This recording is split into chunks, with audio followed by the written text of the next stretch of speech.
Den perfekte dansker.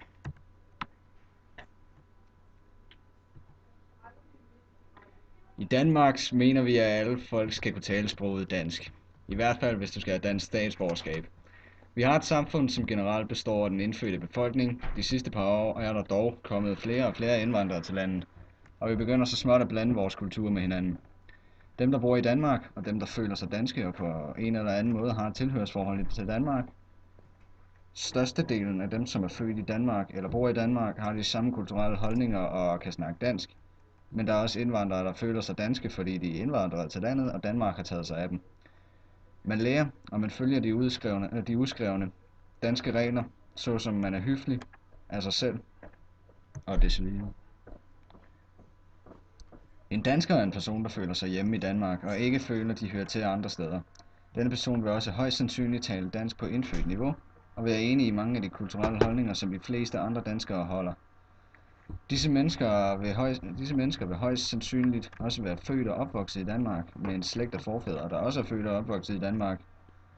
Man er først officielt dansker, hvis man har dansk statsborgerskab, eller hvis man har det, man kalder medborgerskab. Det er dem, der opholder sig i Danmark, indtil de kan få dansk statsborgerskab og de tilhørende rettigheder.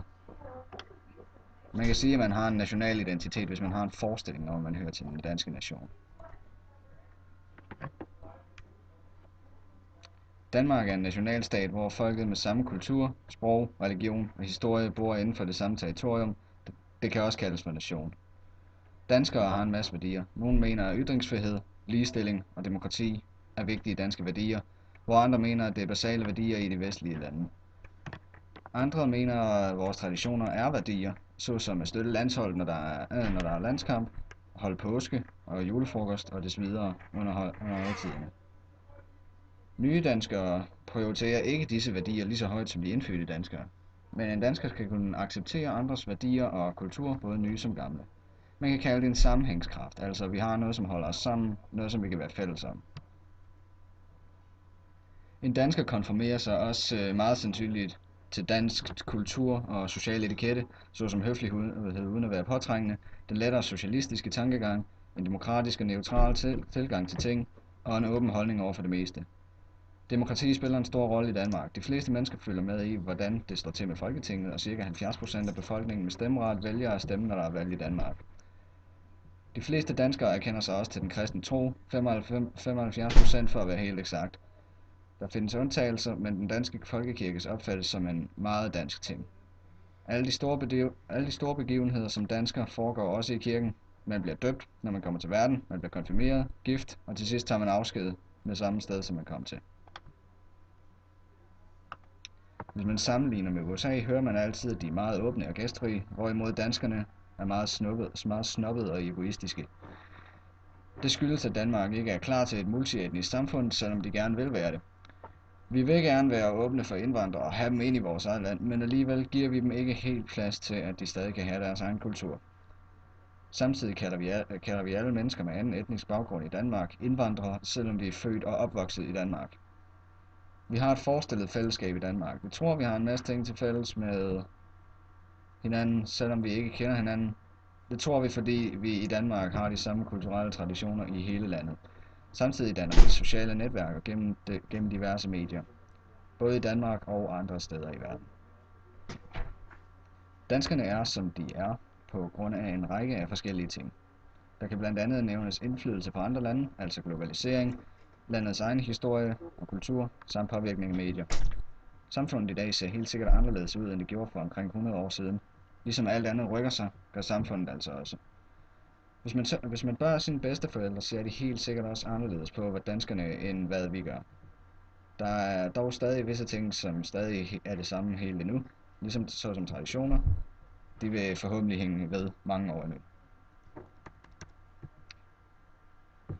I for eksempel vikingetiden var det danske folk også meget åbent over for nye idéer fra andre lande. Så blot kristengørelsen af landet, den blev ikke modstridt i stor stil, og de fleste konverterede glædeligt.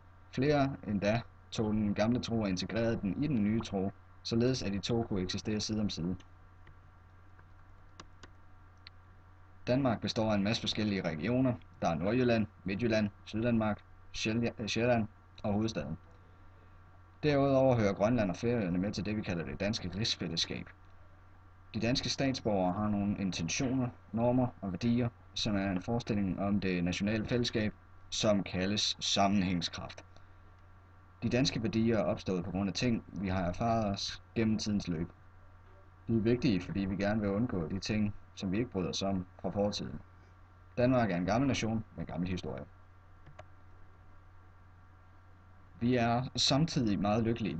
Vi er blevet kåret som verdens lykkeligste land flere gange, og det er fordi vi har lært at værdsætte de værdier, som vi nu engang har i Danmark, fordi man flere steder kan se, hvordan det egentlig går, hvor de ikke har de samme værdier, som vi har.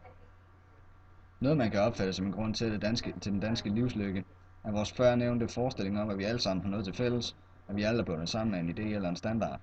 Det er meget vigtigt at have i et hvert samfund, vi alle skal være lykkelige og tilfredse. Det ændrer sig gennem flere generationer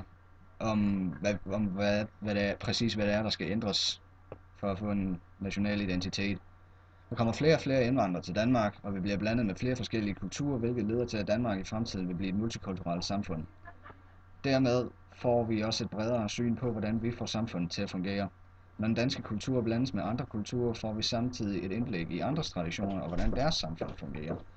Dette kan inspirere os til, hvordan vores samfund skal være. Globaliseringen skal vokse, hvis noget skal ændre sig i samfundet.